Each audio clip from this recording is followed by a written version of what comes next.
let's, affidavit of posting. I'll take that one. This agenda was posted in the office of the county clerk on the 25th day of November 2020. Notice was sent to the West Bend Daily News, Express News, WIBD, WMBZ Radio, WTKM Radio, My Community Now, Hartford Times Press, Kewaskum Statesman, Milwaukee Journal Sentinel. Individuals with disabilities requiring special accommodations for attendance at this meeting should contact the county clerk when we cut off her number. It's 262-335. I believe it's 4,400. 4,400, 4,300. So. Okay, and let's have the pledge now.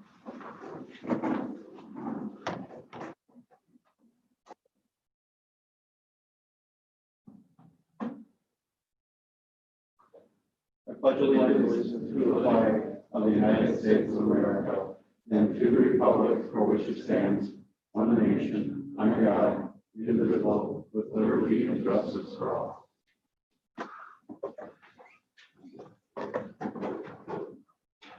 Okay, third item, the minutes from the September meeting. Do we have any comments about those minutes before we go for approval? I'll move for approval as submitted. The second over there? Okay. All in favor? Aye. Opposed? Okay, now, this is not without precedent, but we have an item here right near the end of the agenda. And if we have people in here, community members that would like to talk about that item, they usually come first, and then we, Hello? swing everything back a little bit. So No, this is Ethan. we have, Answering, just answering Scott's phone. could we have your representative would like to speak first and We- tell us what your situation is? Let me see here. You can stand there. Oh, Mark, let me send you, Excuse me, I apologize, but we Let have some me- people on Zoom as well. let me send you a different So link. Just making sure they're checking in for I'll us. send you one So real what quick here. Laura's Hold on one talking second. about is going to action item number 5, County Highway Y. To go ahead and take that one first. If you'd like, I can introduce it, then we can let the public speak on it. Okay, And that way they can take their time and listen to what we have to say, and then they can comment on it and take comments at that point. Okay. So in your agenda packet, County Highway Y, speed limit from County Highway Q to State Highway 175. This was brought up to me back in 2018 by a citizen, George McBride. It was again brought up to me by village trustee Dennis Myers earlier this year to look at the speed limit between County Highway Y, on County Highway Y, between County Highway Q and 175. If you can't hear me in the back, let me know. I apologize, but the acoustics in the room aren't perfect, and we do have a working shop behind you, so hopefully they'll keep the noise to a minimum as well. So back in 2018, when I was first contacted about that, we looked at doing a speed study on the road at that time. When we do a speed study, Washington County uses traffic tubes.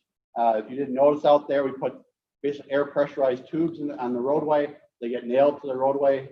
So obviously we can't do that in winter because we plow them off and have to repay for them to put them back out there. And in 2019, the County Highway Y was being used as a detour route for State Highway 164, which was under construction. It didn't feel right in my mind to do a speed study at that time, knowing there might be additional traffic on that roadway, utilizing that roadway either going fast or going slow. Thank you. And then with that, then of course spring came of 2020, and just as we were getting out of the winter season into where we put the tubes out again, COVID hit, and stay-at-work home order meant that the traffic volume, instead of being too high, were now very low. And so we tried to wait as long as we could to actually do that speed study to make sure we had as close to general numbers as we could. Knowing that we didn't want to delay this forever, we decided to go ahead and get those tubes out there to get the speed study data for you. In your packet as well is a speed study. It was done, completed on November 19th of 2020. It also is available online on the agenda packet for you to see as well. So it kind of gave you the background already. It's a gentle road. If you haven't driven that roadway, it's 2 lanes in each direction with a center turn lane. So what we call a twin left turn lane out there. So you have 5 lanes out there altogether. It was reconstructed in 2010 after that current alignment. Before construction, the speed was 35, and after it was again posted at 35 miles per hour. Speed data was collected in 2003 and then again in 2011. It was brought before the Traffic Safety Commission in 2011, and that data is included here as well. So they did look at it post construction, but I couldn't find any action items in the minutes going back that far. So basically, they brought it up, and that's where it went, and that's kind of where it died. Like I mentioned earlier, the Washington County methodology, we use pneumatic tubes out there. And why we do that is if we have an officer out there, if our radar trailer, people might see the radar trailer and react to that. We believe that the pneumatic tubes on the ground, people don't really see them, know what they're there for, and they drive at generally the same speed they would drive normally. They would slow down or speed up when we're utilizing those roads. So that's what that we use here in Washington County for our speed studies, our methodology. Weather, we're looking at the range anywhere from 47 degrees at night to 83 in the days. It was clear those days, no precipitation, so weather was not an impact when those tubes were done back in May. The study that we did complete was about a quarter mile north of Highway Q. We also did look at crashes, and it did supplementally send out the crash data of the crashes from 2017 to 2020 to the commission that earlier this week. I believe that was on Monday that I sent that out to everybody. So you can actually see I'll give you the first page of all the crash reports because there's other data on the second, third, and fourth pages that maybe we shouldn't make this public. But I did make sure that the first page of those was included. I did 2017 and beyond because those are more recent. They're also readily available in community maps. So it's very easy for me to pull those crash data up versus going back and trying to get the other copies from 2014 and before.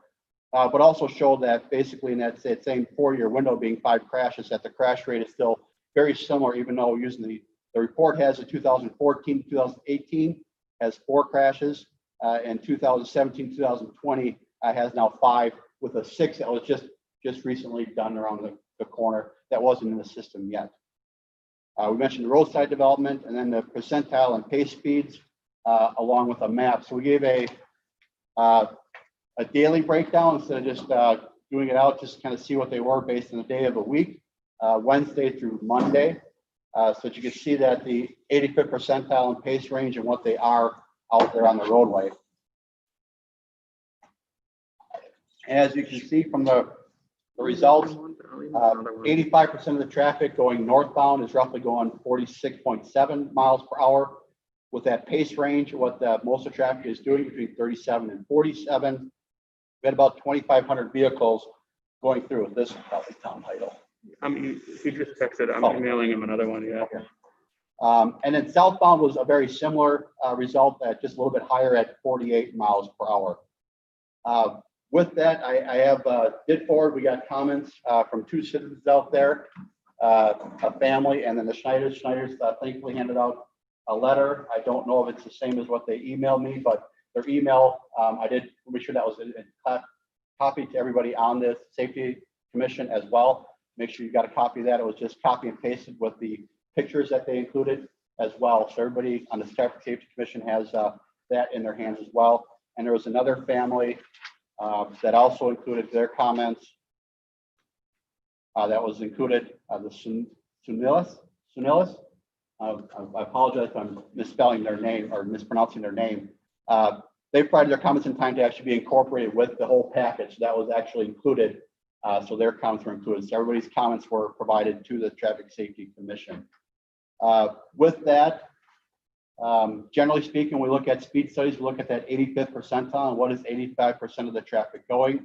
Again, roughly that 46.7 to 48 miles per hour, which definitely could produce, and that again, that pace range, you want that speed limit to be within that pace range if at all possible. And so again, that 45 or 40 mile an hour makes sense. From the data standpoint, 45 mile an hour makes more sense. If you look at it, what 85%, I know you should have that's what the data is proving, that 45 miles an hour is definitely the range we should be looking at based on the pace range of that and 85th percentile. The recommendation that I was looking at was 40 miles per hour would be ours. Number one is that if you go south on Highway Y into Waukesha County, it turns to 40 miles an hour on the other side of that intersection. This would create a 40 mile an hour zone, north intersection, south intersection. So people are traveling through the intersection They don't have to worry about slowing down to 40 miles an hour or speeding up to 45. So that was one consideration. We've also had some developers, if you will, contact us through the Village of Germantown about potentially developing some of the land to the east, southeast of this area. So we know that there could be a potential for future development going forward and more traffic volume on the roadway. So that's why we're looking at 40 miles per hour. That is our recommendation. What this Traffic Safety Commission, after taking some public comments, can do is threefold. One is leave it as is at 35 miles an hour.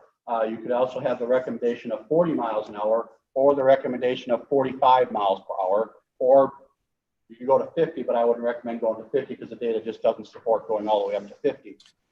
Those are your Yeah, three this is options. Tom Heidel The calling Traffic in. Safety Commission, if you recall, Hello? is a recommendation body. So from the Traffic Safety Commission, the next step would go to the Public Works Committee of Washington County. And then they would then, again, have the option of 35, 40, 45, or 50.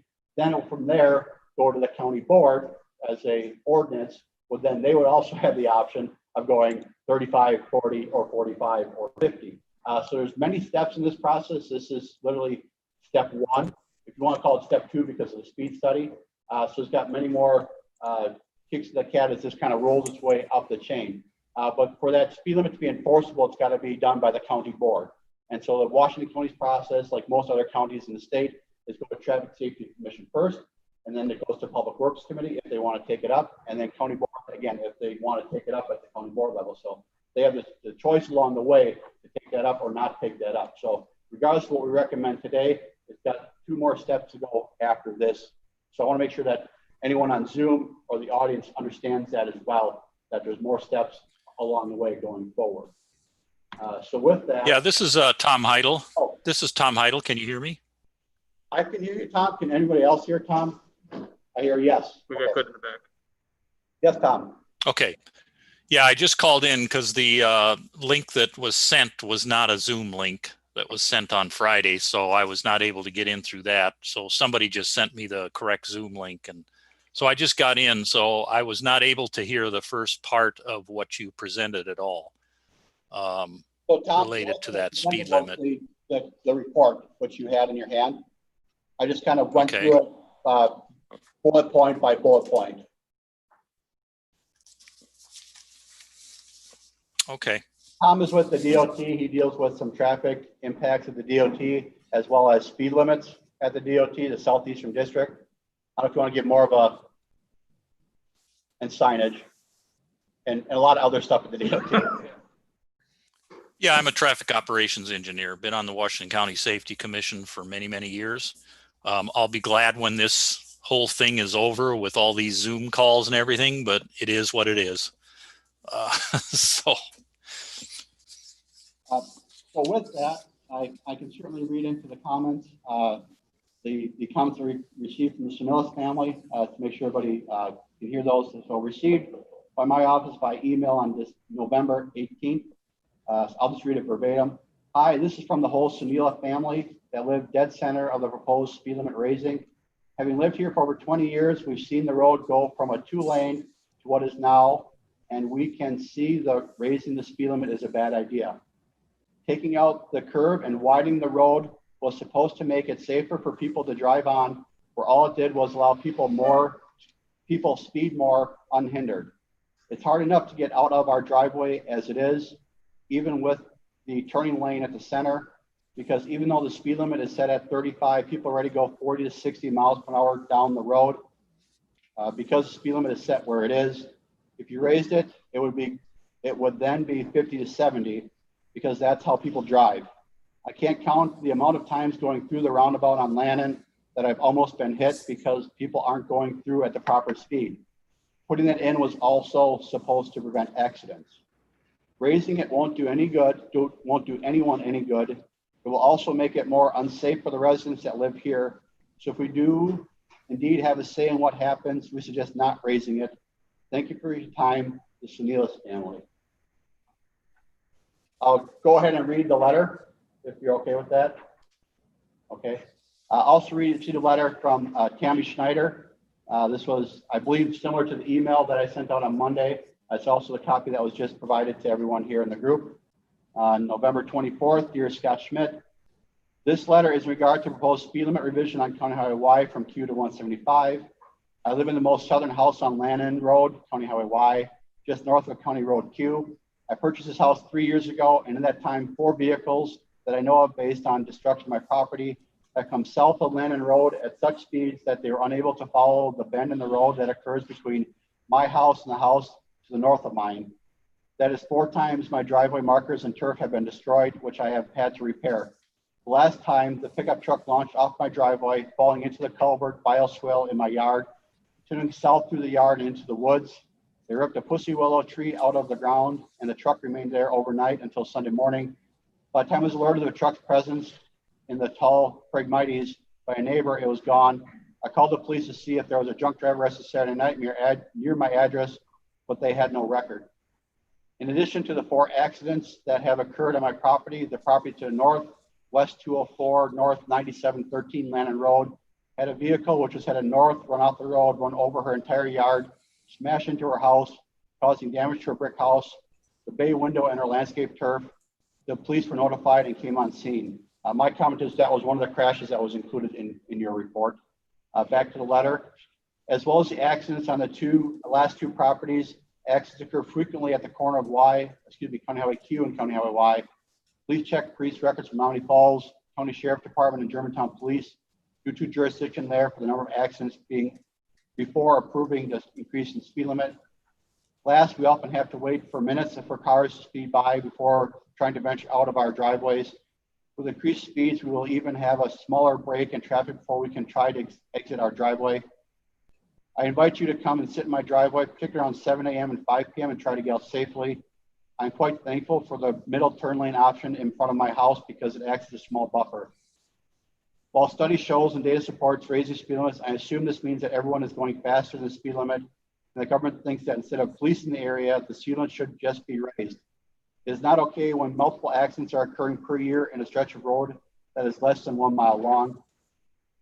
I've noticed that at least 9 people from this small stretch of road use the sidewalk for exercise. If speeds are increased, the likelihood of them being hit also increases. Be proactive about keeping those people safe. My concern for speed limit increases is for everyone on the stretch of road as well as people who travel it. I work in Milwaukee, and just this spring, 2 of my coworkers were hit while working on the boulevard by reckless vehicles. As I've seen the devastation of speeding drivers to human life, to animal life, and to my property, I cannot see how you could, in good conscience, raise the speed limit. Thank you for your consideration, Tammy Schneider. There is a postscript. An ironic amendment to this letter is another crash that occurred on Wednesday, November 25th, 2020, in front of my house. This one we were home for, and the police, ambulance, and fire department were called at 1:05 a.m. So technically Thursday the 26th. Someone did not negotiate the curb in the road like all the others. They came through my yard, across my driveway, launching into the air and falling into the culvert area, continuing into the field, flipping over and coming to a halt. I heard the crash, but when I looked out the window, because it was dark, the car had made it 30 to 40 feet into the tall grass. I could not see it. It was when all the sirens and flashing lights happened that when we got up and saw the aftermath. I've enclosed the pictures, of the tire tracks across my lawn, showing that the car did not steer to adjust for the curve. A picture showing south of my driveway where the car entered the field. A picture of the car flipped over in the tall grass. Again, that report wasn't in the system yet when I looked it up on Monday. It certainly could be now, but obviously it happened. There's no doubt about that. When I saw that, reacted to that, when I sent the report over to Tom Heidel, he had the same comment I do, is that we should have put the chevrons on the curb to maybe delineate the curb a little bit better. I see some people nodding up there to make sure people are not negotiating that curb.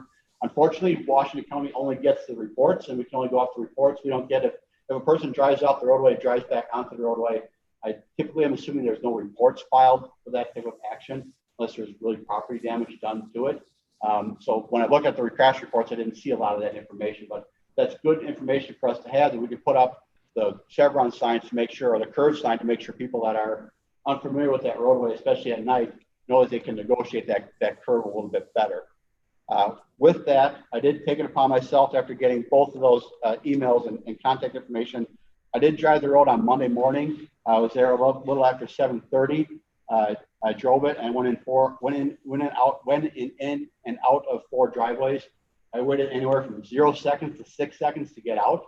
So there wasn't really that big of an impediment there.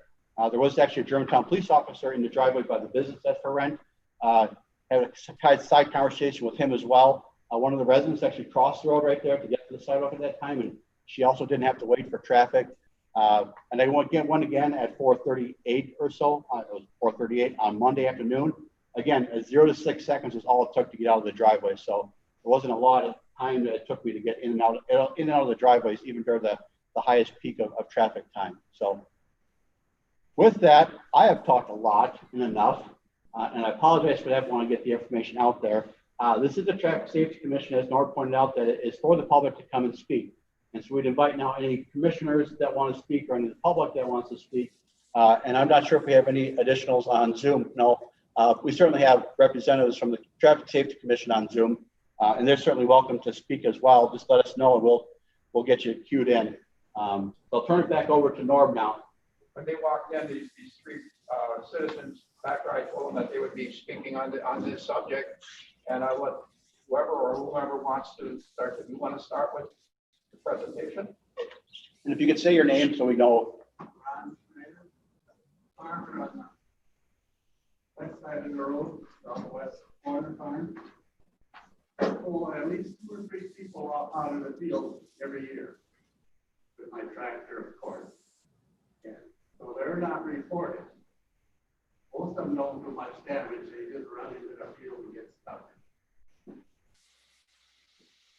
Danger of going south, people using that curve at 35. If you increase that speed limit by a minute, they're doing 48 now. So if you increase it 5 more, you're just going to do 53 instead. You're just defeating the whole purpose. You're not protecting the citizen that lives on this street. And you must have hit it pretty good if you can get out of my driveway in 6 seconds. I can't even do that on Sunday morning going to church. And you guys built that roundabout to slow the traffic down, and now you want to increase it. It just don't make sense. Trucks using their jake brakes. If you increase the speed limit, they're using their jake brakes all the sooner. They rattle our windows in our house now. Especially Hawkwest hauling stones. Their trucks just rattle the shit out of our house.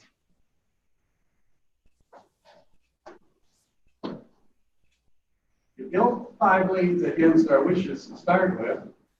We didn't want 5 lanes. All we wanted was decent curbs so people could get off and repave. You went and put 5 lanes in. I have no idea why you did that. And if it was good at 35 for all these years, it's been 5 lanes, why do we want to increase the speed limit? I drove the road this morning from corner to corner, doing 35 miles an hour. Now, of course, I went a little bit faster and slower because I can't keep my foot that steady. And then I drove it back again at 40 miles an hour. It made 32 seconds difference in that mile. But people are just picking up 32 seconds. Can't they just slow down for that short distance?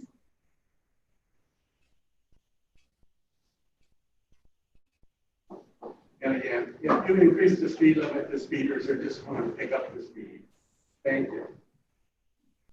You have a couple more people over there? I'd just like to say that I cut the grass along the road 300 feet. I'm driving tractor wheels basically on the curb. And these big trucks going by at 40 miles an hour is not a very pleasant thought. His name is Dennis. I live in the next house north of his house. We all live on the south end, and it's terrible. So much traffic. So many people going in ditches. And like he says, the roundabout really made it hard for us to get out of our driveway. But the traffic is just spaced far enough that you really don't want to go out in front of it. Well, I have to say,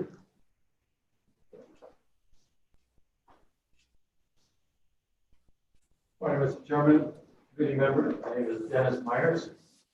I'm the village trustee for Germantown.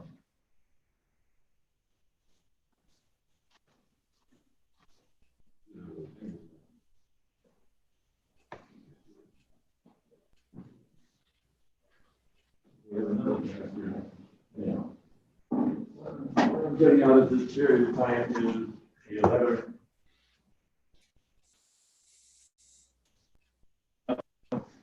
Apologize to you.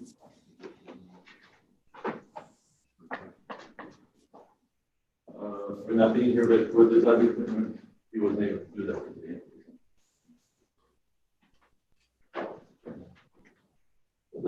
This letter basically speaks is in behalf of the recommendation of changing it from 35 to 40 miles an hour from the police chief. The other situation of which Scott had mentioned is such, when you come out of Waukesha County and you come into Washington County, the speed limit would be the same between the two, so it makes it easy in regard to that. On my particular part, being a trustee for the village, we are in support of this also as such. Thank you for your time.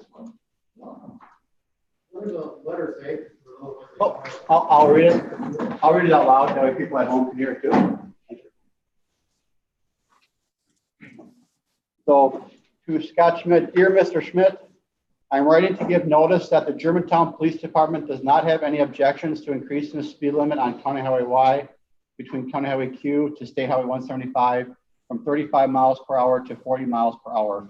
Respectfully submitted, Michael S. Snow, Chief of Police for Village of Germantown.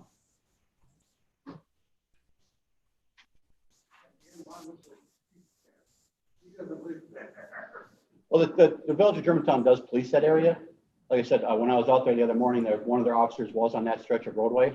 I don't know how often they police it and how often we police it and state troopers, but I know that being in the Village of Germantown that they are able to be on that roadway to police it. Correct, Sheriff? Okay, thank you.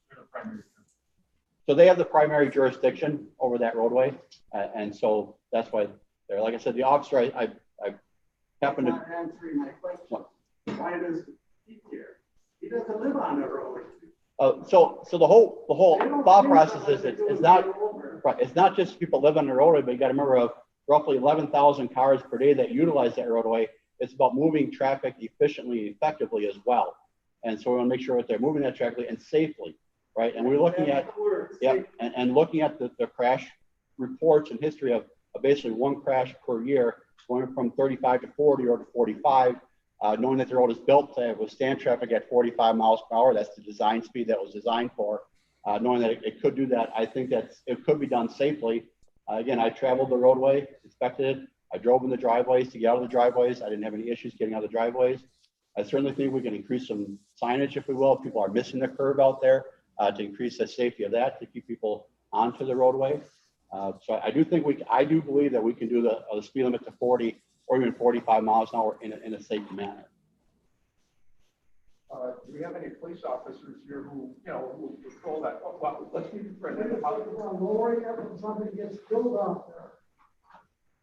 I'm glad to visit my traffic, might probably kill the virus, but it used to be a lot worse than this. Are there any, we have one here. Do you have any experience with this? Do you verifying this, or what do you see? Like Europe and then Germantown.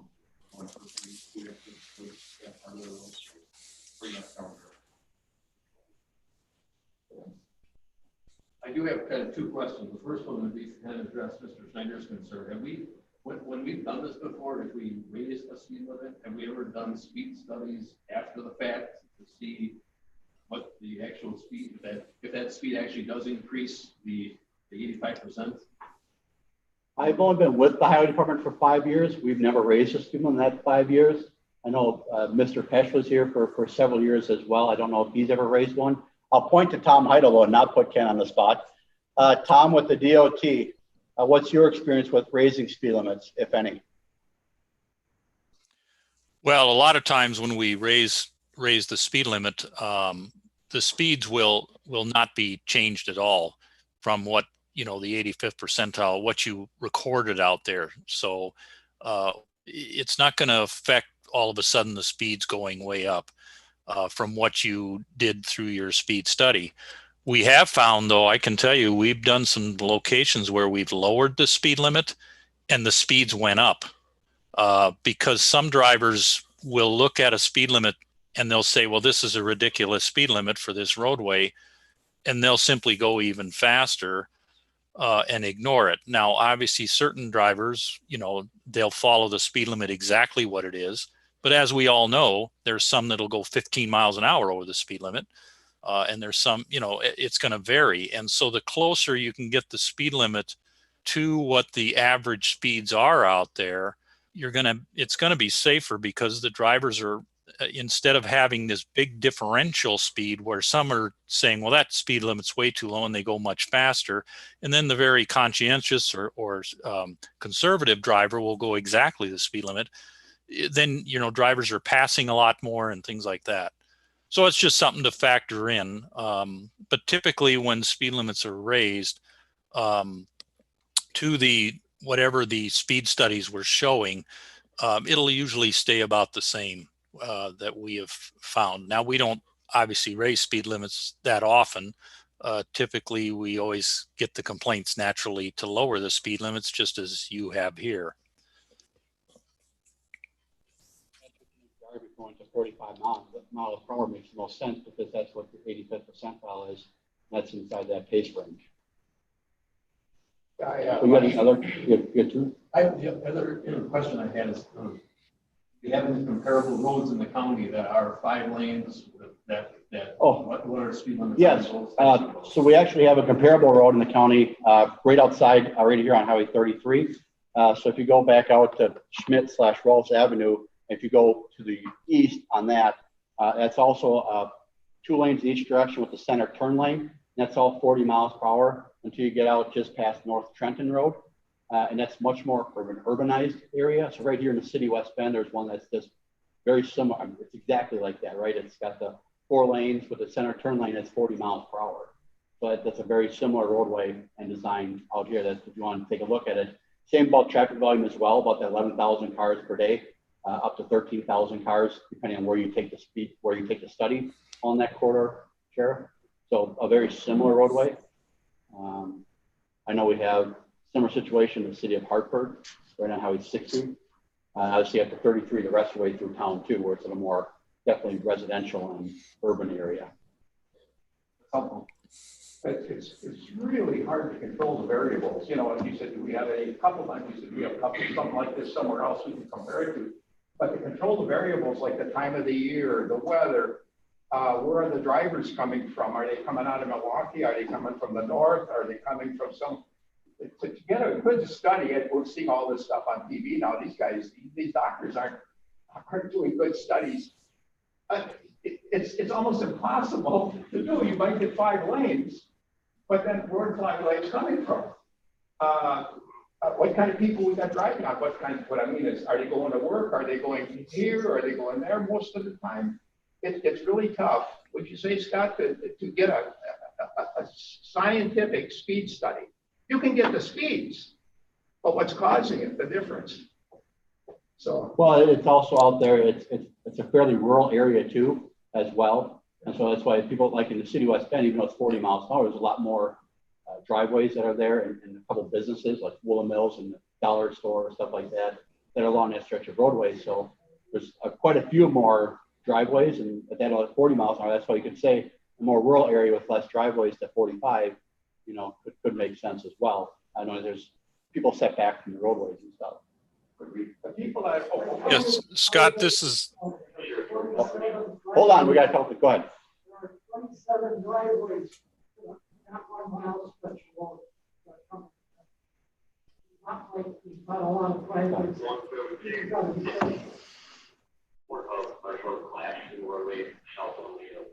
We can't adjust that volume right now. I'll adjust it. Yeah. Sorry about that. So is there anybody else over there who wanted to make a statement yet that didn't get a chance to talk? And then what would you like? Yeah, this is Tom Heidel. Hold on, Tom. We got 2 more people here. All right, we'll get to you, Tom. Okay, sounds good. I stay home, so I see all the traffic and I see all the people walking on the sidewalk across the road from us. People have to get to that sidewalk if they want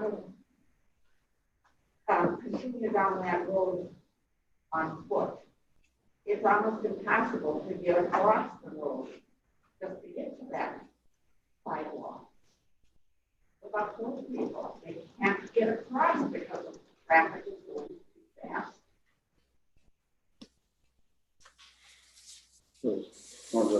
I think, did you have your hand up? Yes. George McBride, I'm the one that put in the additional request. I don't want to be confrontational to the people that came here, but the purpose of that road is for traffic to go on it. It's not a personal road for you.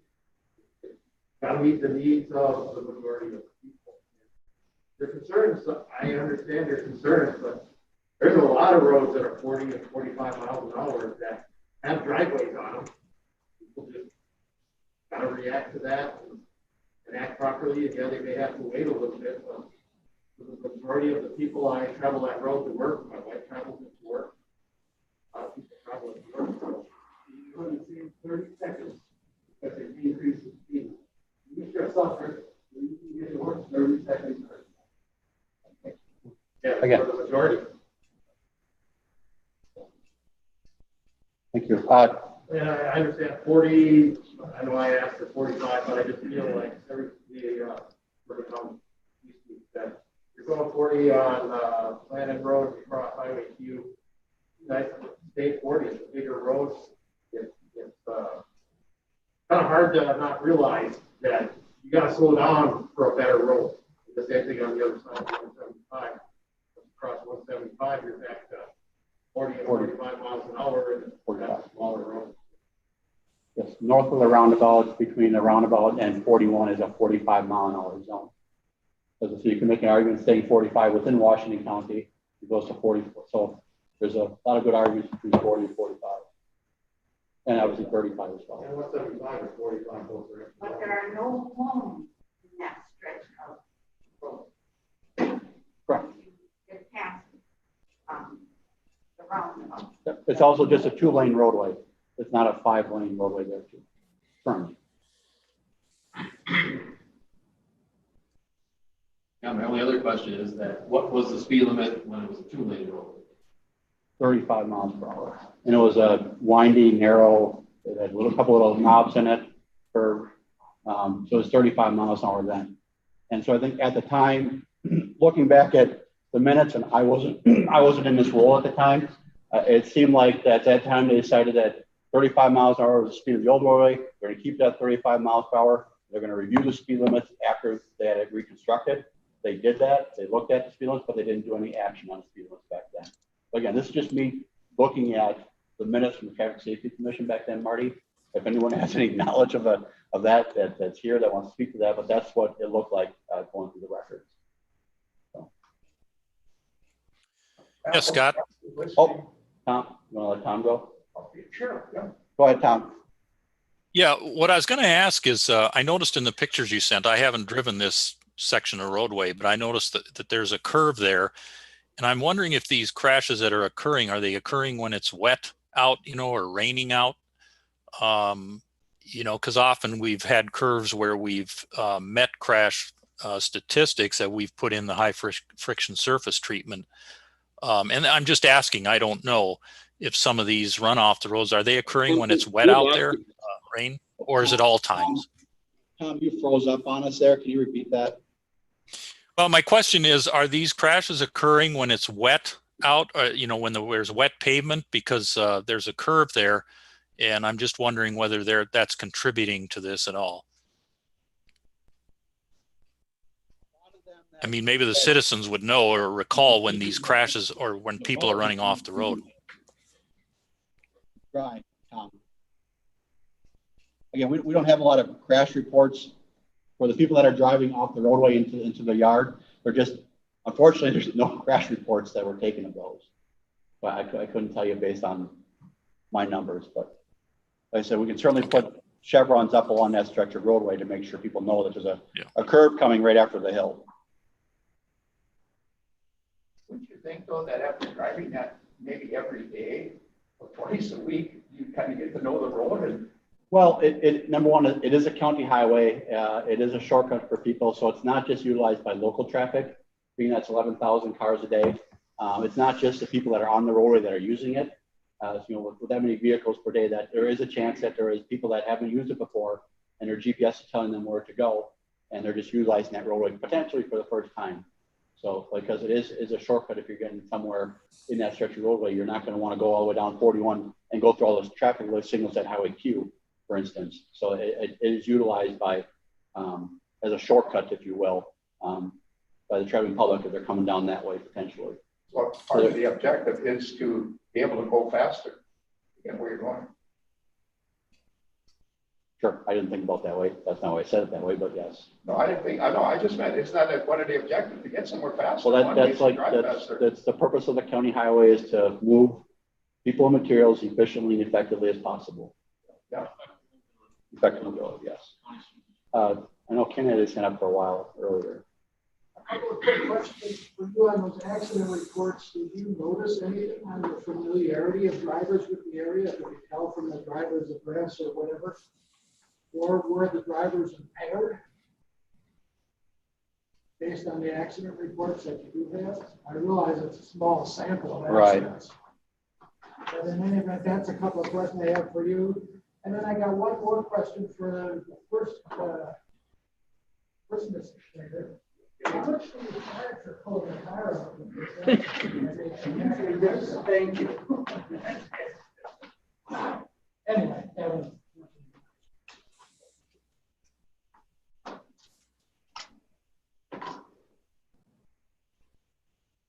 Listening to that, I lost track of where we're at after Well, he said he pulled out 2 cars a year on average, so apparently it could be a good money making endeavor for him.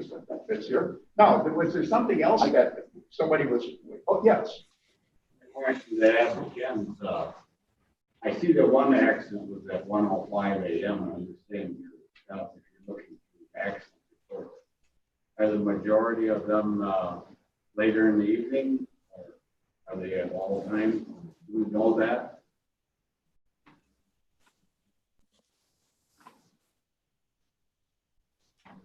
All right, I've got the 5 reports in front of me. I can kind of go through them. And maybe I should hand this to someone that actually does these reports more often and know where they're looking at on these reports. So the one crash that had the motorcycle, the person lived in Sussex. So if you want to call that, I'll call it close by for if they're familiar with the area or not. I think that was one of your questions, right, Ken? Yes. If they're familiar with that or not. And that crash occurred at, it says light condition was daylight. The time of the crash on the first page. Those reports. Upper right corner. Upper right corner. I'm missing the first page. 5:36 p.m. Okay, so Marcy, the next one I'm going to is crash. Upper left-hand corner says C9L09. So C9, oh, they're all blue, don't they? 9:46 a.m. That was 9:46 a.m. Daylight. The unit, the person was from West Bend. So they were, again, relatively local people. I know there's weather condition out here somewhere. It was rain on that one. The next one also C9L09 KM.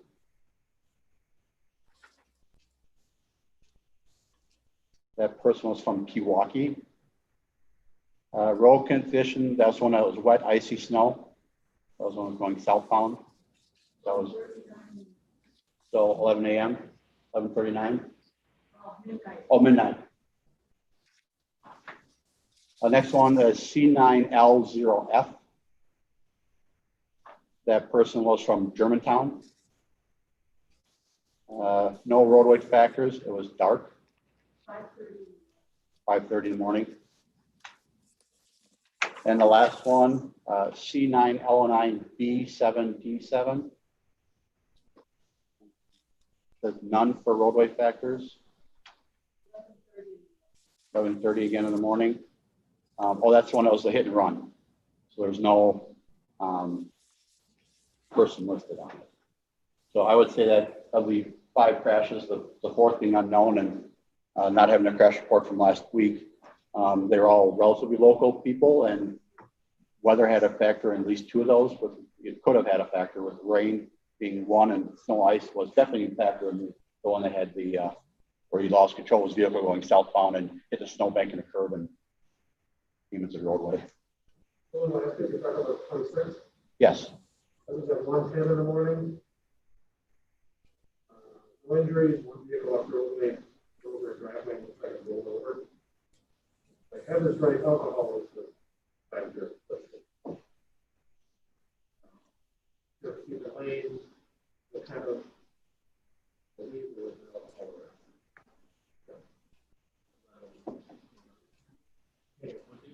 That was November 26th. That's the one that they mentioned that went through their driveway and got the pictures of.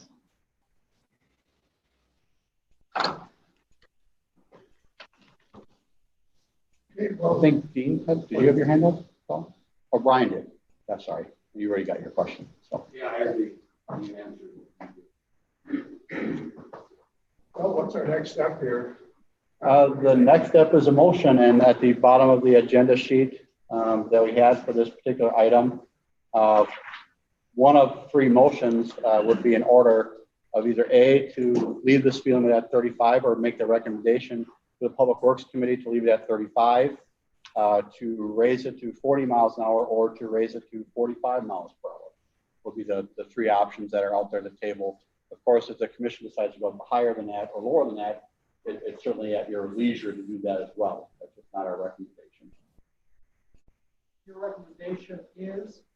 My recommendation was at minimum at 40 miles per hour because of the using the traffic going into Waukesha County at 40 miles per hour. And we also been contacted by other developers potentially coming in there. So we're worried about other traffic intersections coming into that roadway, major ones like industrial park type of access coming in there. So we're concerned about the future that might enter that roadway that way. So we're looking at 40 miles per hour. But again, looking at the data, it's really hard for me not to go to 45 miles per hour because I think the data really pushes for. That's what I heard you say twice. So what is your real recommendation, 40 or 45? My gut tells me 45. I'll make a motion that we increase the speed limit to 45 miles per hour on this section. Any discussion on that? A second? That will discussion there would be, if we're going to raise the limit, would we also include that would increase the chevron, I mean, the signage for the Yes, sir. chevrons? Yes. Or- Yep. You need a second before discussion usually. Well, we got to have a second first. We should have a second before we discuss. Okay, I saw him giving it. Okay, is there a second to that motion?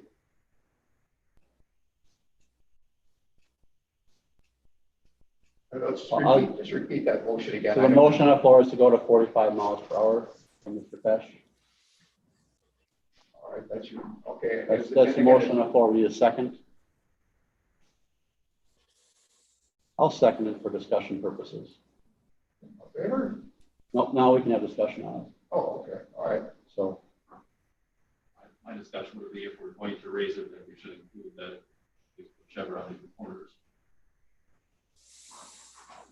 a friendly amendment to your motion, Ken? I consider that a friendly amendment, yeah. I'll approve that as well.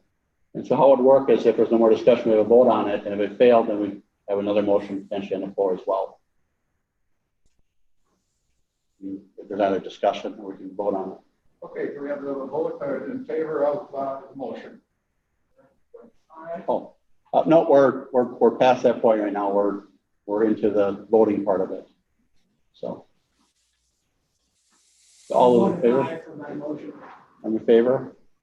Favor? Anyone online, yes or no? I'm No. for it. And those opposed then, North, you asked for it? But is there any opposition to that? I'm opposed to the 45. I'm assuming everybody else is. What was his response? I didn't. The trooper said he's in favor. Oh, so Nate's in favor and Tom? I would vote no.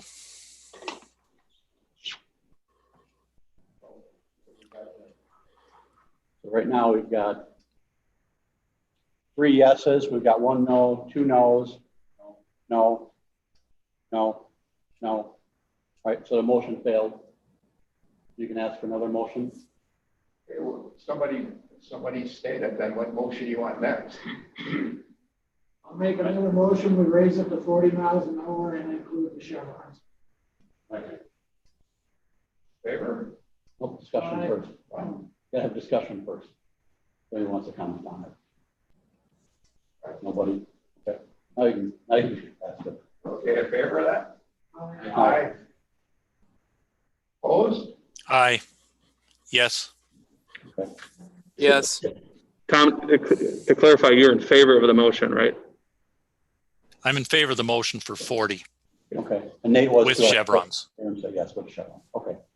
That passed. Yes.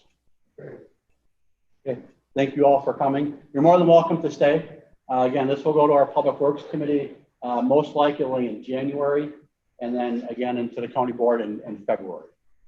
If it And passes. one thing, when we talk about this again, we want to speed limit was. The other thing is it goes to the county executive after the board. Oh, that's the board. Oh, I'm sorry. So you may want to tell them that. They can call our office. I'm sorry, I forgot about that. It's new. The other points, I think Ethan, for pointing this out, after it goes to county board, it also goes then to the county executive for his approval or denial as well. So I forgot that portion before. It's a new system for me now. So I just wanted to point that out. Can I ask a side question, kind of related? And that's for our Germantown representative here. Do you know of any proposed developments in the immediate area, local development or whatever? Went to Germantown twice and asked about across the street from the farm. Because I see them out there testing ground, drilling, and Germantown knows nothing about it. It's got to all be privately done. Basically speaking, we did a water site that was on the corner, on the east corner of Land and Q. We found that the was not suitable for the water tower in that area. Otherwise, there's nothing new as far as answering your question for development. Comments? Time for a review of fatal accidents. Sure. Thank you very much. I don't know if you saw recently, in fact, it was yesterday or the day before, the state put out some new statistics that fatalities are actually up this year statewide. Even though the traffic counts, the people that are out of the town. I think this is from, hey, Rick can clarify this, I think the statistics from mid-November, were that the traffic fatalities are 33 people from last year at that time. And if you remember the traffic safety meeting was September, first couple of days of September. And I mentioned that we knocked on wood, and we only had 1 fatality for the year, which we were doing very, very well compared to years past. Since then, we've had 3 additional fatalities, so we're up to 4 in the county right now. So our particular stats for Washington County do not necessarily reflect the increase in the statewide numbers. But I will go through the 3 additional fatalities that we had since our last meeting. The first one was September 8th, and the death actually occurred on the 9th. That was a 26-year-old female that the accident occurred at Double N and Z on the west intersection, the west side of Cedar Lake. She was southbound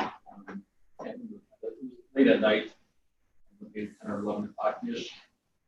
But she was southbound on Highway Z and either fell asleep, failed to delineate the curve, speed was a factor, but she crossed the center line and headed another vehicle head on, and the southbound vehicle that caused the infraction, she died as a result of following phase.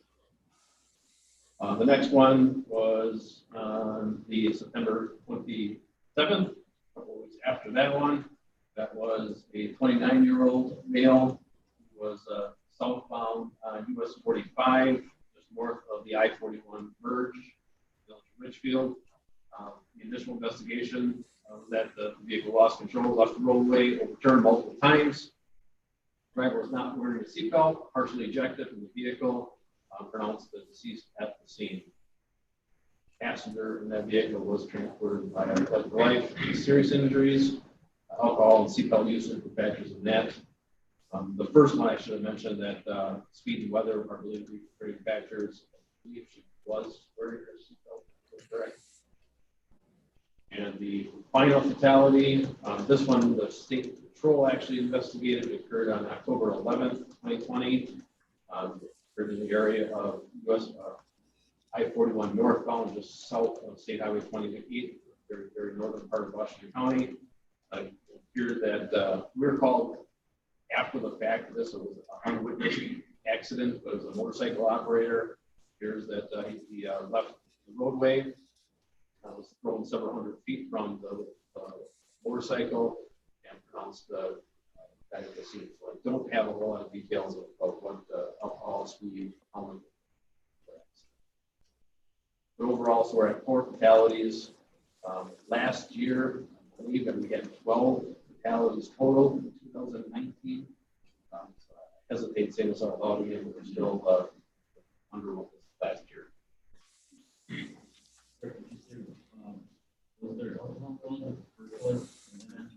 No, she was coming.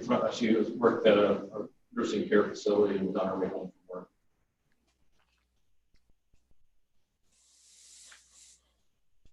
Any offhand thought, well, I shouldn't say offhand thoughts on any of this? Any, straightforward that it's less than last year, right? So less than last year? So far. Okay, so yeah, so far. And anything else you? There's an aside I'd like to point out, and that's the DOT's press release or whatever it was, the news story, that traffic in general was down statewide by 26%, but yet the accidents are higher, fatalities are higher, even with 25% less people on the roadway caused accidents. It's really a dramatic change in my opinion. Oh, I agree with you. That's really something. Okay. I probably read the same article, a different one by DOT. True, there's more accidents, less miles here, but one of the reasons they speculated was irritability of people with what's going on, that they may be driving over aggressively or not conscientiously. I don't know. Oh, that's that was an interesting point.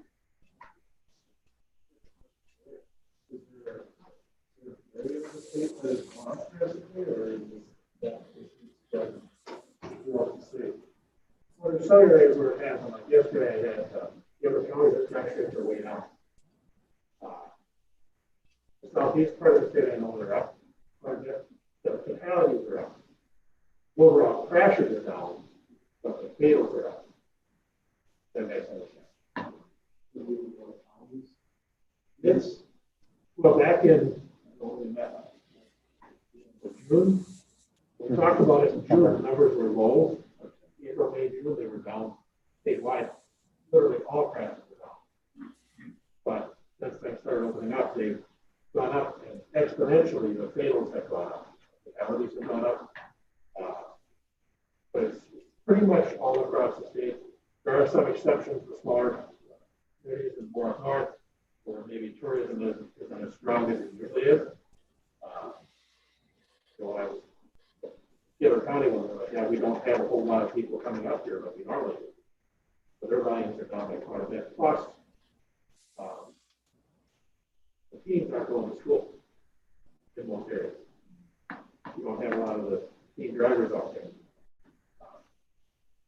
But the numbers, especially injury and fatals, are out a lot.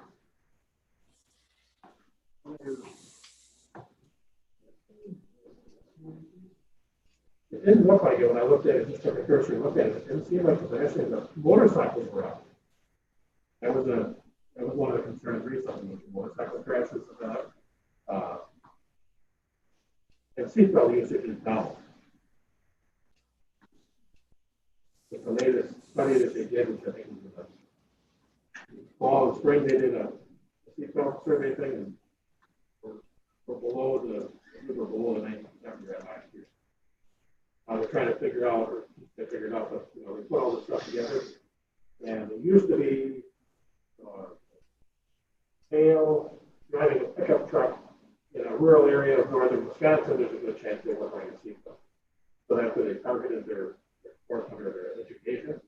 That's what we're doing now is the analysts are going through it saying, okay, this number is down. Who are we to target? Because a mass targeting for the entire state is not going to work. It was last year we looked at counties, I think you talked to me about it. We looked at Washington County and trying to figure out where they're at. And a lot of that is in the state crash reports. What the seatbelt usage is.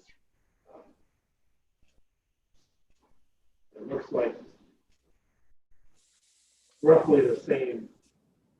Actually, we're down quite a bit from last year for those crashes where somebody wasn't wearing a seatbelt or safety equipment. But 3 of the fatalities involved either not wearing a seatbelt or not wearing a helmet or safety equipment. Last year was 8. So it's kind of tough to figure out exactly what happens within the county other than the crash rate. How do you, even if you stood on the corner and did something, you might be able to do something for Slinger, say in Slinger, but that doesn't necessarily mean the drivers are from Slinger. Just what this being such an odd year, related crashes, or the overall number of crashes, and also involving mortality. Actually, it didn't seem to be that much more. You did have more alcohol-related crashes this year in the county than last year by about 122 this year, 105 last year. That's 15 to 20. But the biggest ones that I've seen are distracted driving and speed. Those are 2 things we've seen. Which speed also equates to reckless driving. Those seem to be the 2 biggest issues we've seen.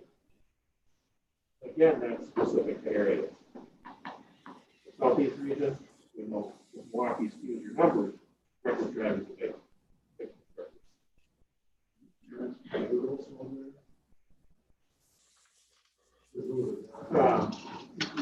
They can't really track overdose, which can track drug if they made an arrest or parents. But I don't think Milwaukee is looking at that. They have a separate branch for that. They have nothing to do with DOT. It's a opioid branch.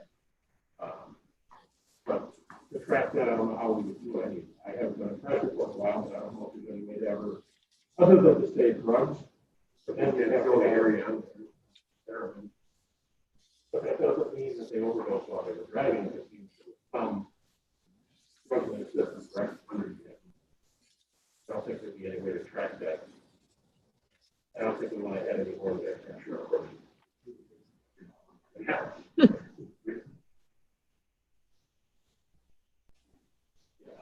I was going to say, you stated that cycle accidents were up. And I was thinking about November 4th one. 7 days. I know cycles out there.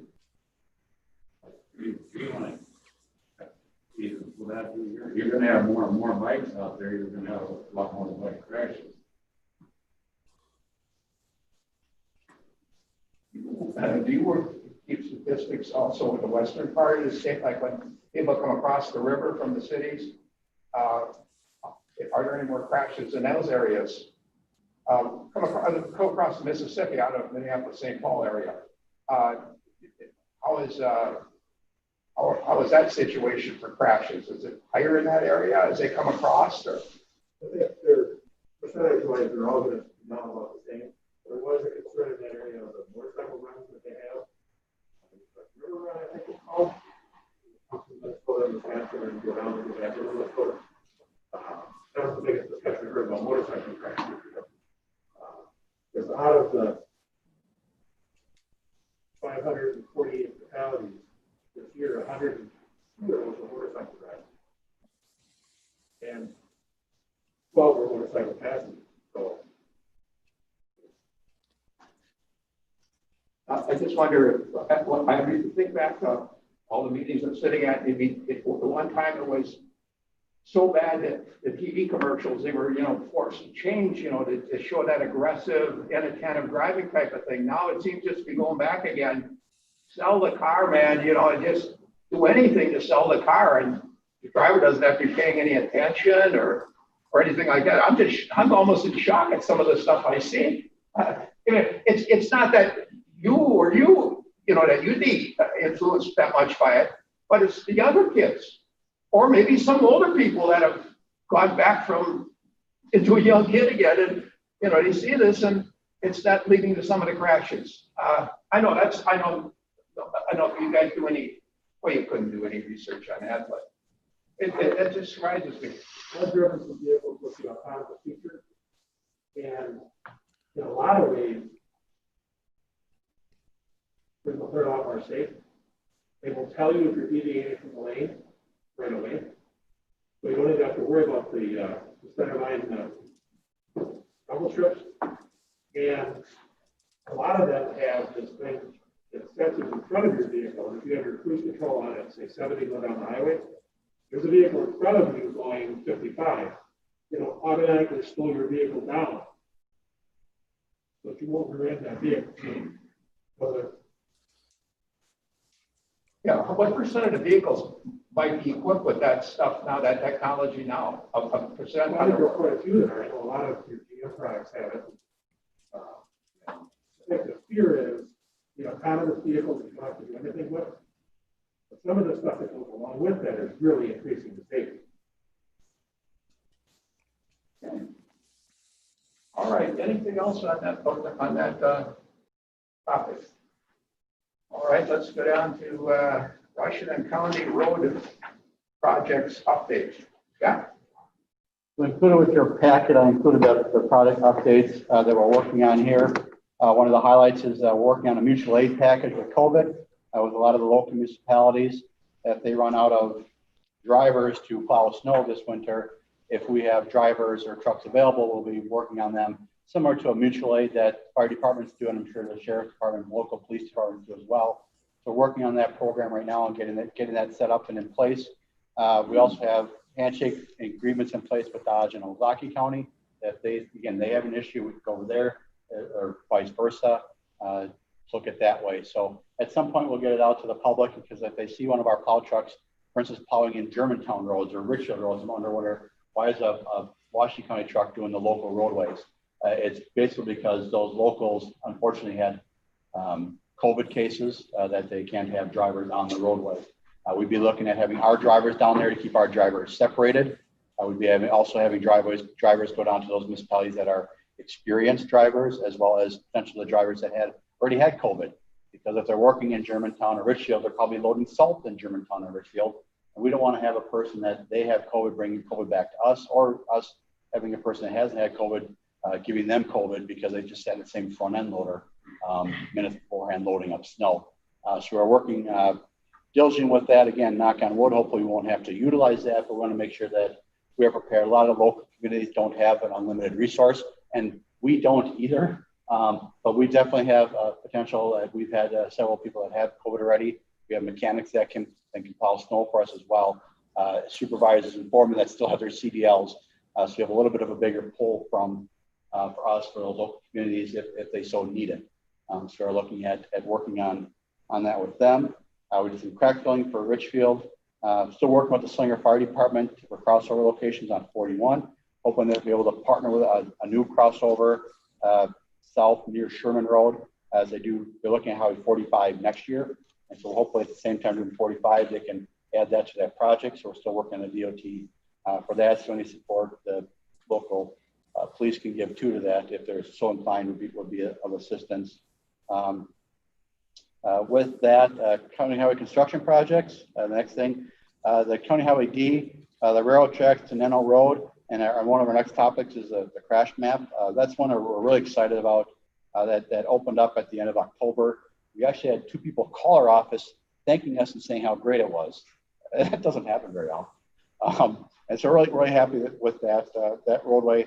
We do believe that one is one of those products that will save lives eventually. You won't know it, and will hopefully reduce crashes in that area based on looking at our crash map. When it crashes in that little small stretch of roadway, that's one we're very excited about.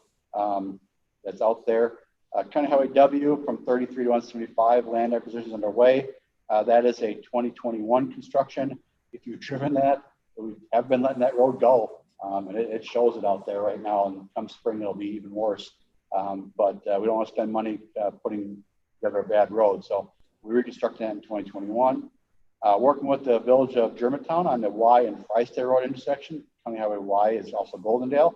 We did transfer that road over to the village of Germantown. We'll be looking at we did have a public information meeting on that in October, and then we'll be having that construction next year as well in 2021.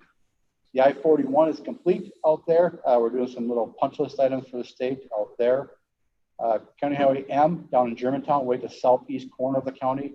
We're looking at reconstructing that northerly 1.5 miles, and also the east-west portion of M that lies along Pioneer Road. That's in 2022. So we have some public information meetings on that this coming spring. The County Highway H Bridge, just east of US Highway 45.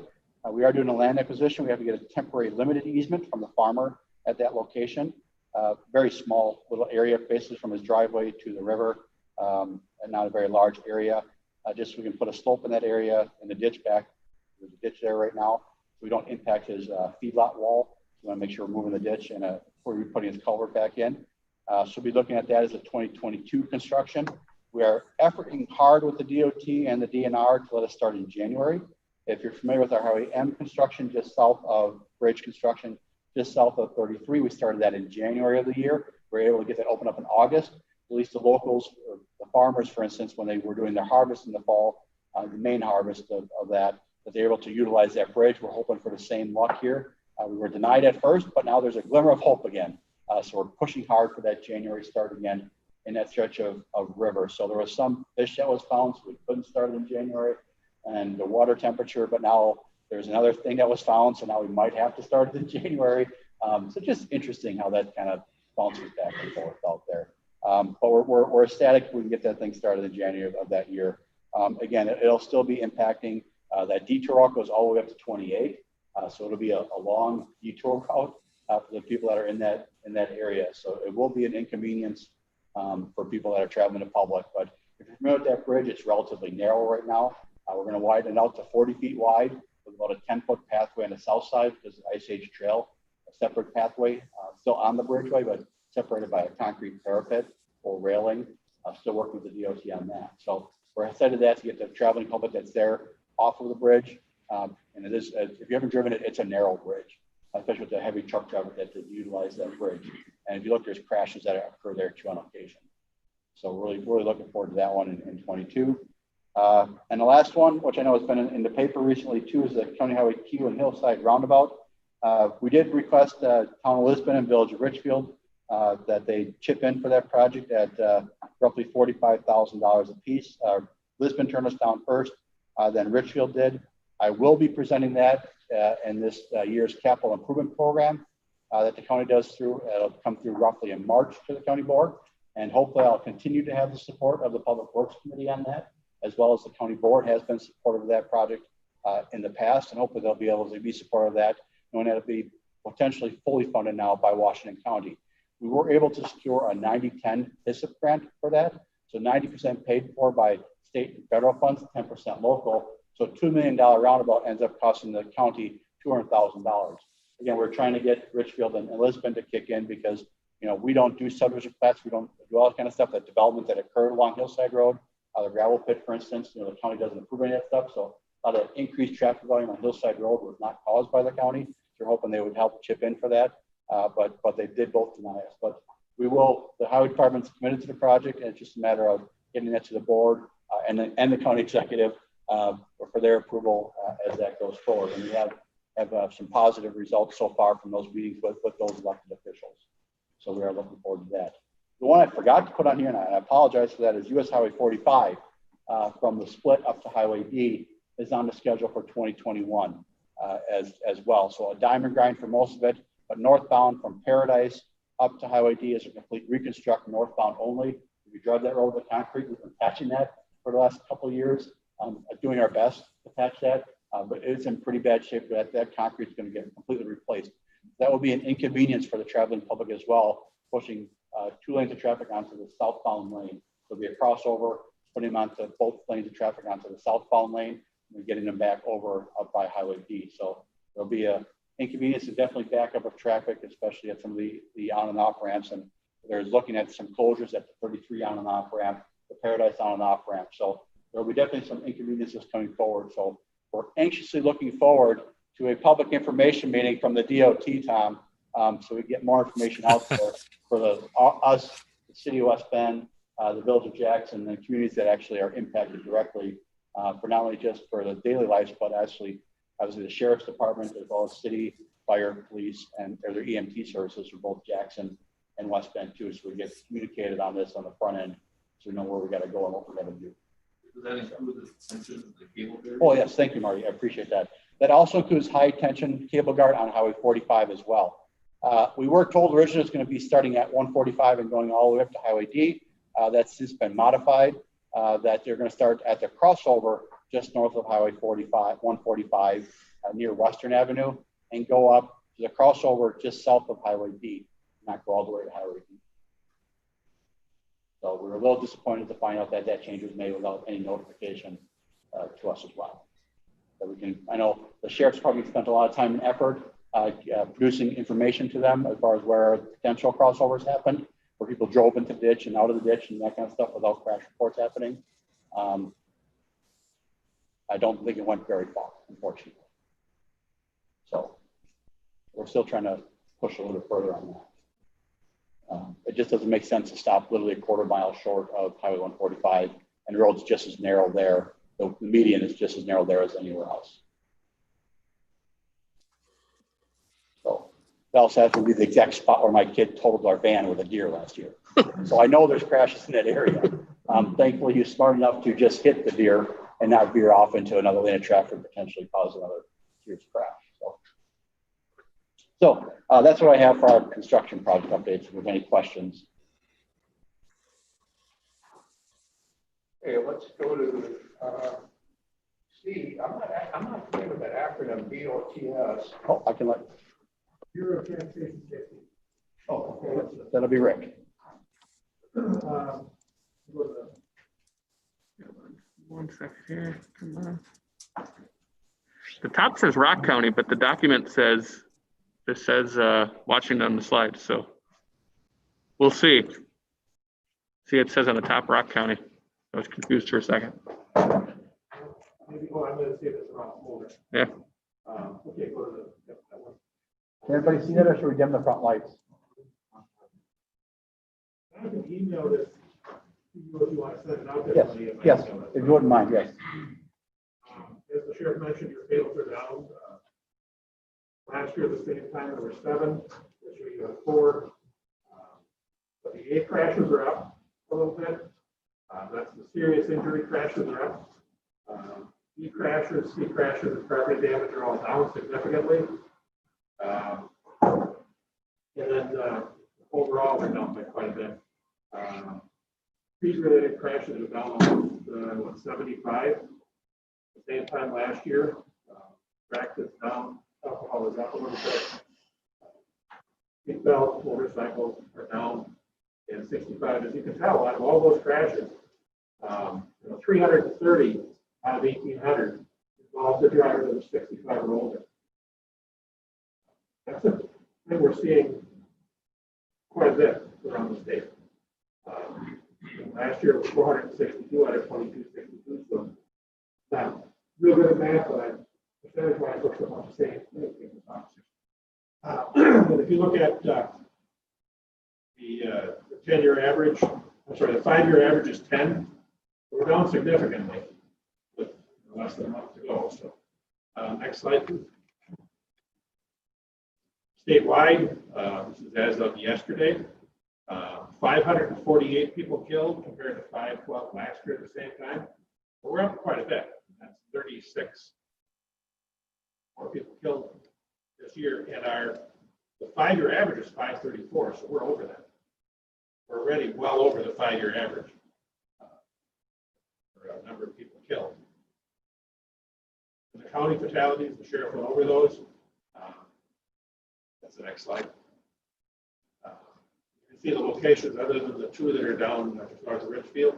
They're on completely different roadways, but they're kind of all over the county, but more so on the major highways with the exception of the one.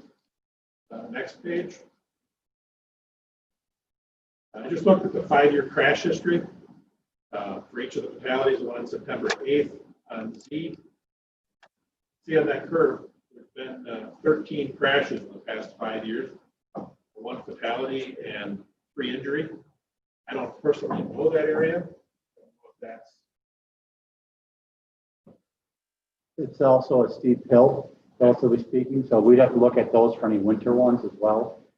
I wrote down a note too when Marty was doing that too. We have to look at that range of up on Highway H. We put in a high friction surface treatment.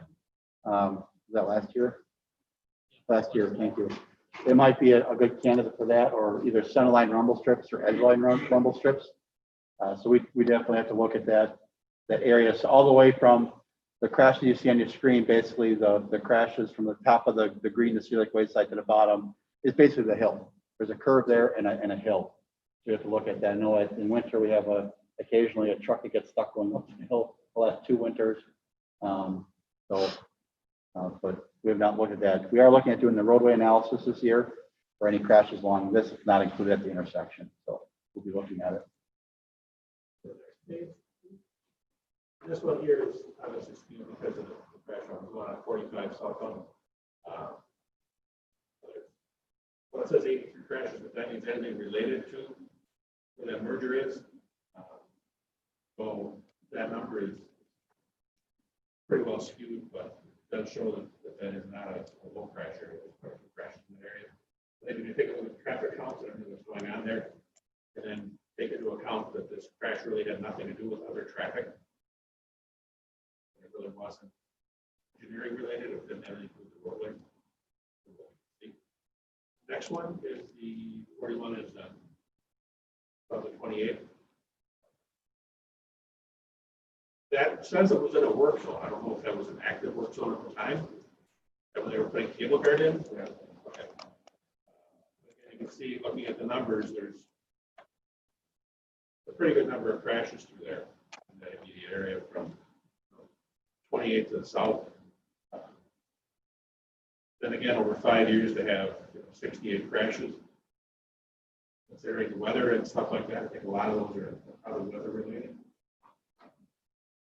You know if that one was outbound collision? No, the motorcycle one, no, it says motorcycle seatbelt, which means you look where you know. In a work zone to get from the property, there's nothing listed on there showing alcohol. But I don't know if they've gotten the toxicology back from the medical examiner. And if that does come back, then eventually the fire unit gets that and they'll come back to us and say it was alcohol related, or they'll get back to the state patrol.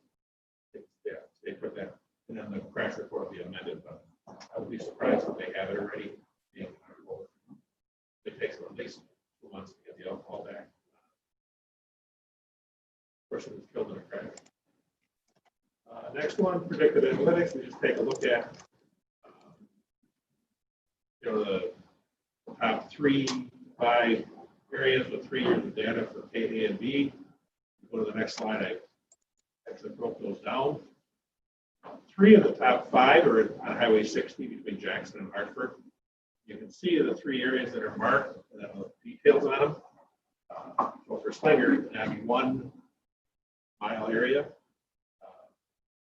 In the next 90 days, historically, it's showing up that there'll be roughly 10 crashes. 1 involving a commercial motor vehicle, 3 with 65 plus drivers. The reason we do that is so the law enforcement can maybe do a little extra patrol in that area or extra education. See in Jackson, a very short area. Showing also 10 crashes expected in the next 90 days. And if you go to the next page, the other two were, one was in the village of Richfield, along 41, and then the one on County Line Road, west of 41. A little ironic, the next 90 days would show the motorcycle crash. Mentioning about the weather.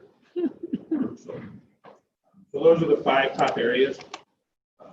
The next slide, what I did is I took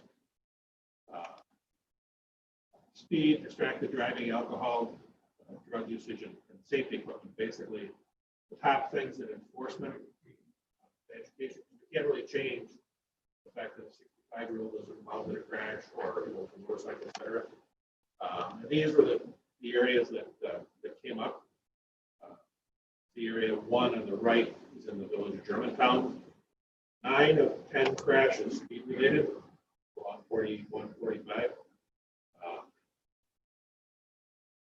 Again, Alice area 2, 11 crashes, 7 were distracted driving was marked. 3 is in the town of Polk, primarily along the highway, showing 7 of 10 crashes are speed related. I think that's a problem we see on 41 and probably on 45 also. Speed. And if you look at 4 in the village of Slinger, 7 of 11 crashes speed related, 5 of 11 distracted driving. And then the 5th one in Jackson, 7 of 13 are speed related, 5 of 13 are distracted. Those are 5 top areas that the next 90 days we should take a look at for extra enforcement.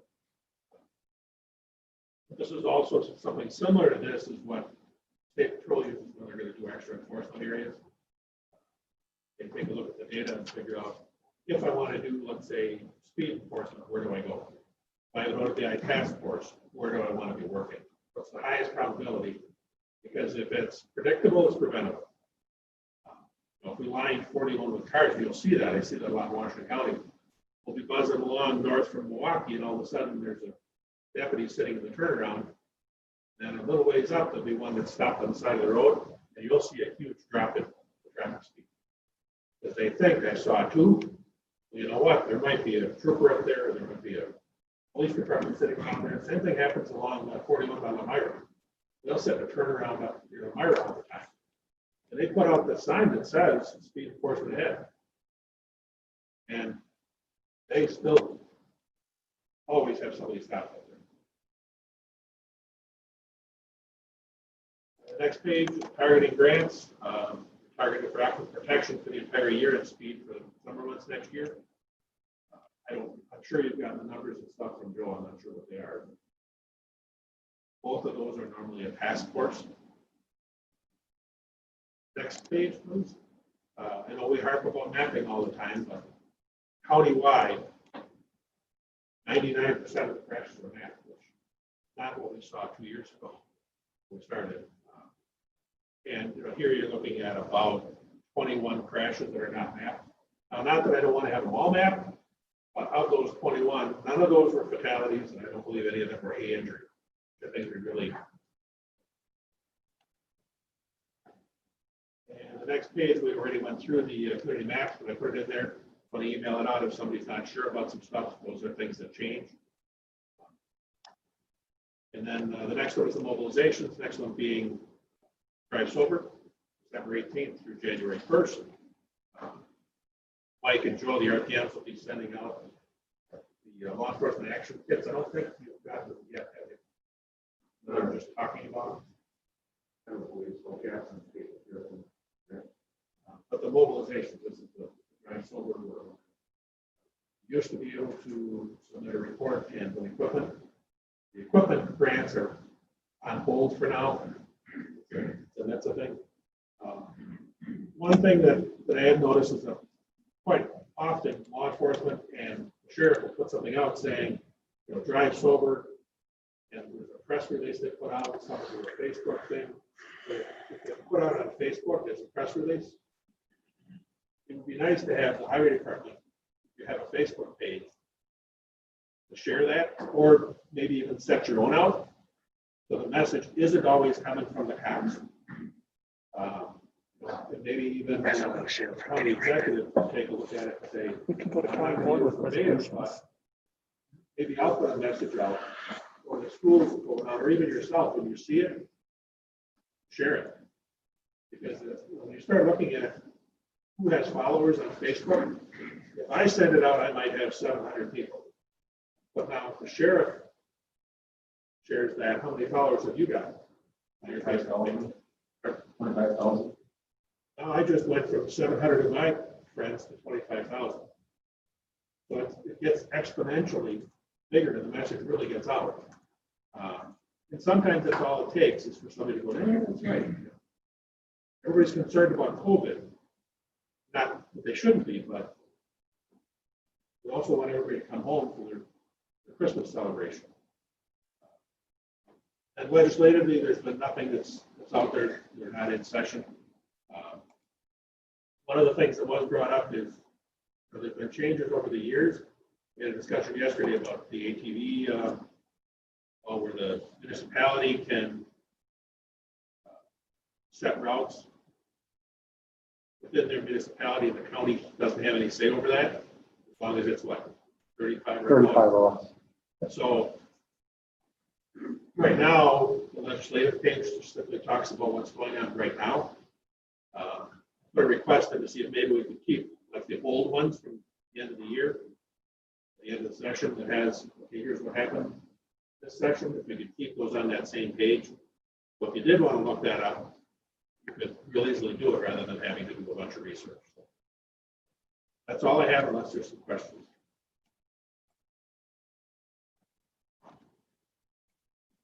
I'll email this off to you. Thank you. Thank you. Let's see, the next on our last one, the way it looks, is the motorized bicycle. One right before that. The review of the 2015-19 crash. Oh, okay. Okay, I know it's confusing. okay, 2015, okay, yeah, 2015, 2019. So I've included a copy of two maps for you. One was a county-wide one with every municipality's crashes on it. The second page is just the crashes on county highways.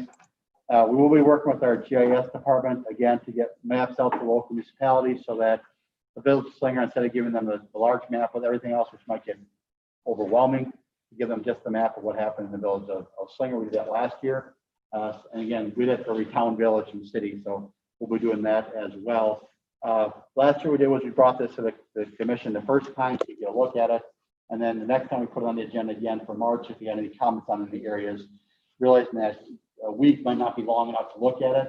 To give you a little more time to look at it, to divulge it, and then come up with any questions or comments on it. Just looking at it in general, I already made a comment about on Highway Z on their sheet. Look for Highway D on our map. We hopefully address that this year. Highway W crashes, hopefully addressing that. The crashes on County Highway K up by St. Lawrence area. We just did some major road improvements to that last year in 2019. We also working with the DOT. They got a high risk rural road program, HRRP, to look at crashes on the roadways that they think might be avoidable, off-road crashes, basically. So County Highway E between 164 and Highway K down in the town of Hartford and town of Polk is eligible for that grant application, as well as County Highway XX up just northwest of Fillmore. Between the two curves there, you see quite a few crashes up by where it crosses over the river there with those curves. So we're eligible for some funding for that. So we're working with the DOT to look at what that means. That means that they might help pay for extra chevrons. We just put all these chevrons in this year and curve signs as part of our project to make sure that they were all up to date and met MUTCD standards. Make sure that the advisory speeds were set correctly, as well as chevrons and curve ahead signs, all that kind of stuff were properly placed. So hopefully that will impact. But going further than that, looking at either paved shoulders, centerline rumble strips, edgeline rumble strips, that kind of stuff, that for those people that are going off of the roadway, similar to what's happening in County Highway Y, those vehicles that are leaving the roadway, how to keep them on the roadway. County Highway E, if you're familiar with that, is about, once you get past the curve coming up Highway K, it's a relatively flat stretch of road that's very straight, but there's a lot of cars that just wander off the roadway in that area that are not deer related. And that's what the DOT was looking at and saying, why are these people just, for whatever reason, leaving the roadway and crashing that stretch of roadway? It has a paved shoulder on it. It's got a gravel shoulder on it. The road's in fairly decent shape. And so that's the kind of things that the DOT is looking at on our behalf. And that's the two areas that they designated that are potential for this high-risk rural road program funding. So we didn't apply for it this year, but we're looking at next year. We got Highway E in for repaving in 22, I believe it is. And so we're looking at partnering with the DOT at that same time on that roadway and maybe doing something on XX this year. So even though we're looking at this, the DOT is actually looking at it at a higher level as well for those crashes that they see that they're recognizing to be part of that program. I believe Tom's involved in that program as well at some level. Tom, anything you want to add on the high risk rural road program? We got to unmute you, it looks like. Is he unmuted? He is. Yeah, There he goes. I'm involved as far as, on the state highways and that. I haven't heard too much as far as on the county roads. I haven't been involved with that. But I'm very familiar with the program. It's a very good program. Right. And then we're also, I mean, you still look at Highway Q and Rick pointed out 2 of our crashes on Highway Q. Very pleased to announce that just this morning got announced from the DOT after 7 years of working on it. We now have all the traffic signals on Highway Q coordinated together.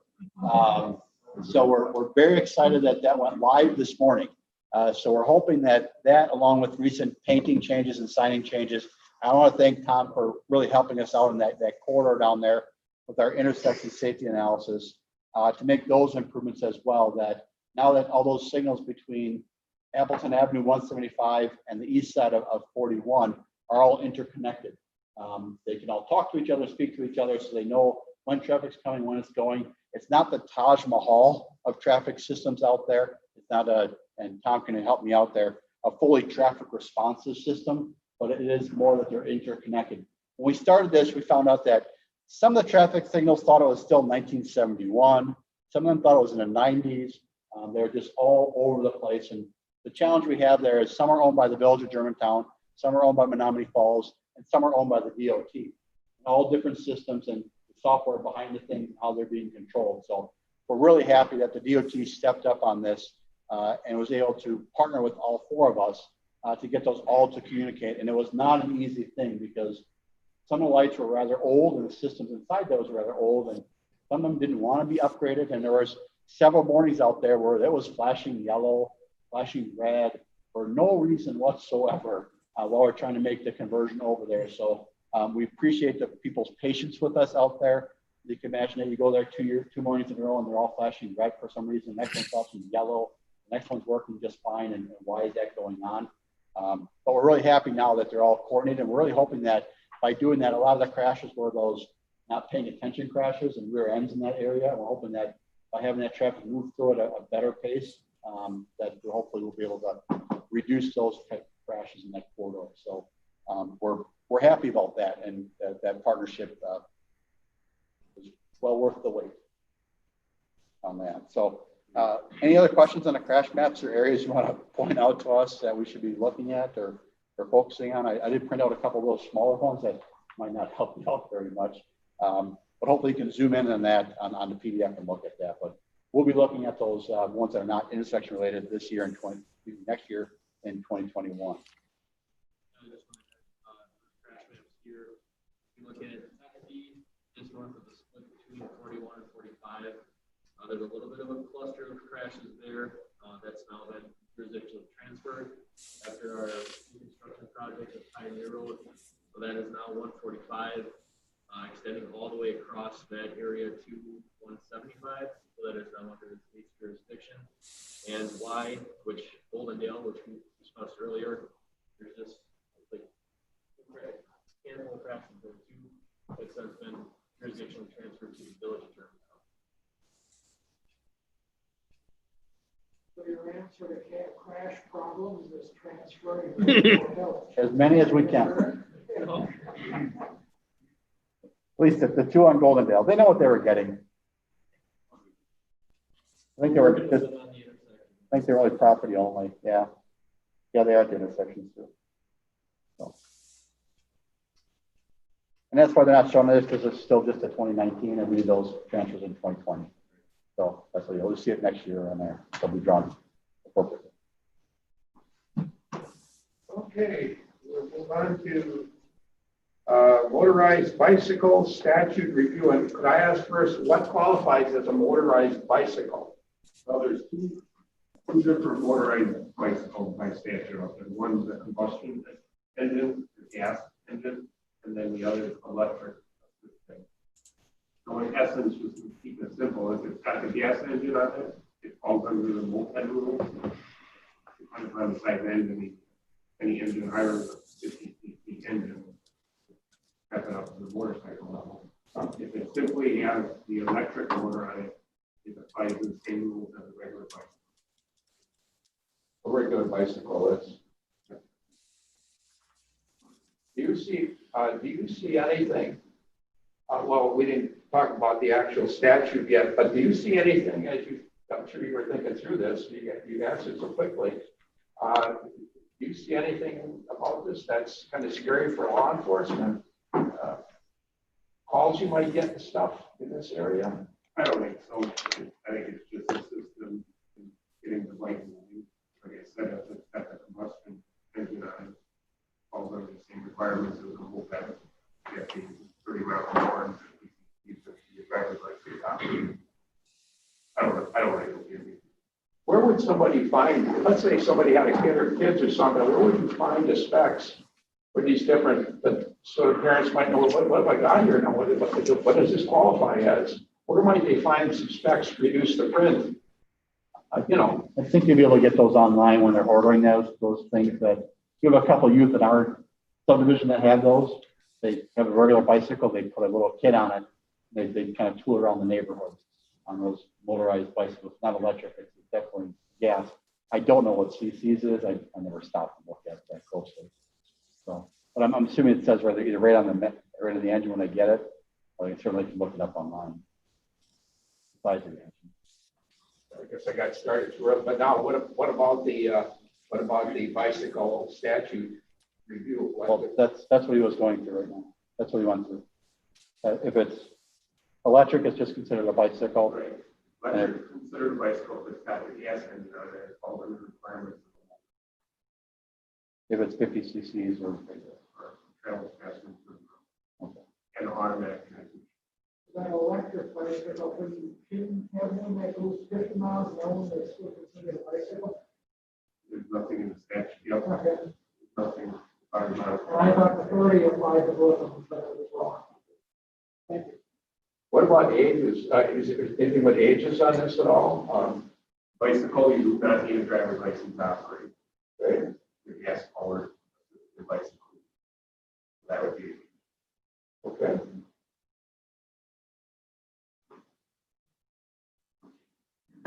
Anything else on that area, in this area of the bicycles?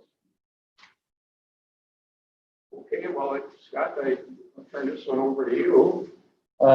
Norbert asked me to help run the part of the elections of the officers. If you saw in the report, it's been a while since we've done the election of officers, and with the new county executive position, with us trying to get back into the oath of office stuff and make sure we had all the needs of the safety needs of the Traffic Safety Commission state statutes met. We are still working on the education component of it to make sure we have someone that's representing that area.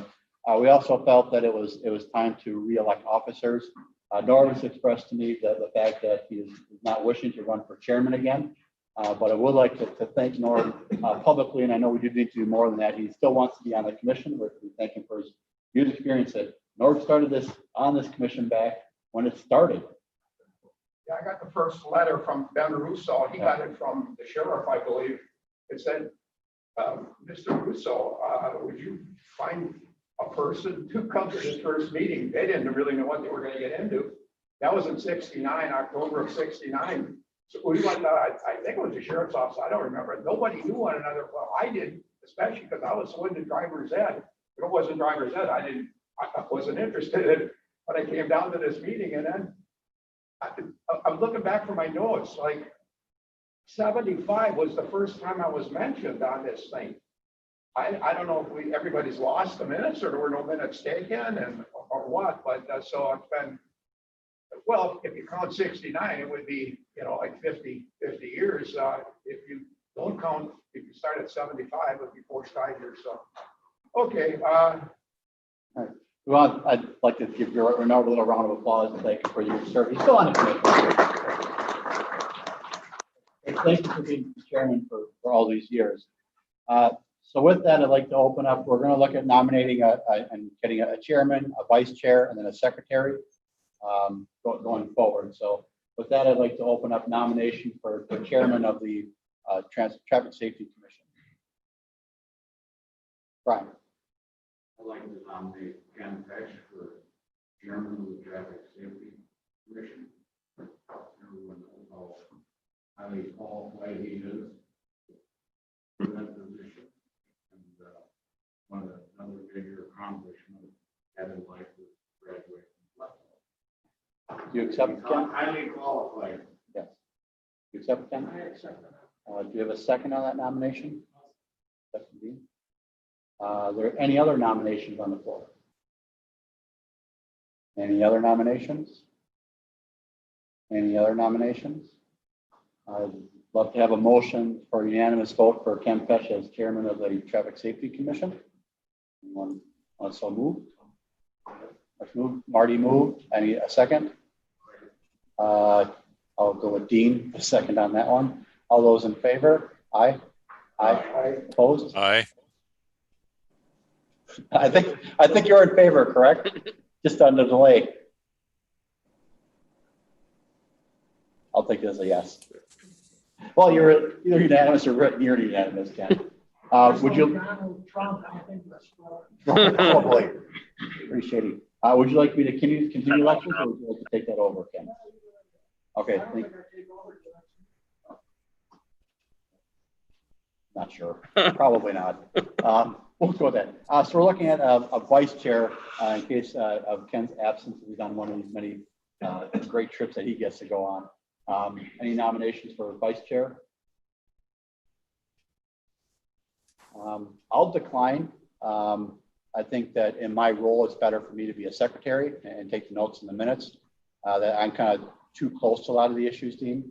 That I think it's better off if it would be someone else besides me. Because if I'm running the meeting and like they happen to, but thank you. I didn't even know there was a vice chair. Who is it now? I'm kind of the de facto vice chair because we really didn't do it. We had a chair and a secretary. So Brian, would you consider a vice chair? I'll decline. If that's okay. yeah, he's a county traffic safety coordinator and a little further away from my duties. Second, Right. Any other nominations? I'll move for a unanimous ballot for. Okay. A second to that? I'll second. Who was the nomination? So Josh Glass is a nomination for vice chair. Okay, thank you. Thank you. He's got a first and a second, and the motion on the floor right now is unanimous ballot. All those in favor say aye. Aye. All those opposed, nay. Even I can learn. Just gotta give him a little more time.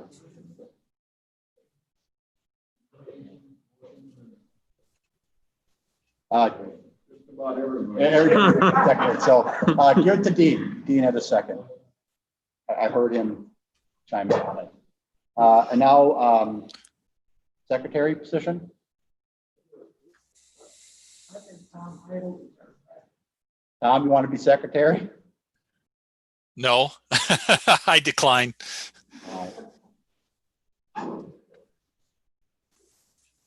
I thought you said you were secretary. I certainly have been in the past. I certainly wouldn't mind doing it again. I'll move we cast a unanimous ballot for Scott Schmidt to be secretary of this commission. Second by Brian. Any other nominees? All right. I have a motion for Scott to be, a unanimous motion for Scott to be secretary. All those in favor, say aye. Aye. Any Aye. opposed? Oh, any opposed? All right. Well said. So thank you all. Yeah, I think trying to keep up. Thank you. We're cruising now. And my It was a favorite slow line first hour. whenever we take a vote is the ayes are open. Yeah. So then item number 6 is our next meeting date. Oh. Go ahead. Our next meeting date is Wednesday, March 3rd of 2021. Again, we're looking at quarterly meetings, so it's again the first Wednesday of every month. And we'll be talking to the new chair to see if that's going to stand fast, or if he has a different dates in mind for next year. Yes, sir, it's a tradition we gotta keep up. All And right. it's not every month. Every quarter. Yes. Yes. The third month of the quarter also. Yes. Yep, and the first Wednesday. First Wednesday of the third month of each. Yep. All right, so now we can ask for an adjournment. You can ask for an adjournment. Okay, we have a motion to adjourn. Brian? Second? Okay, in favor? Aye. Aye. Opposed? Aye.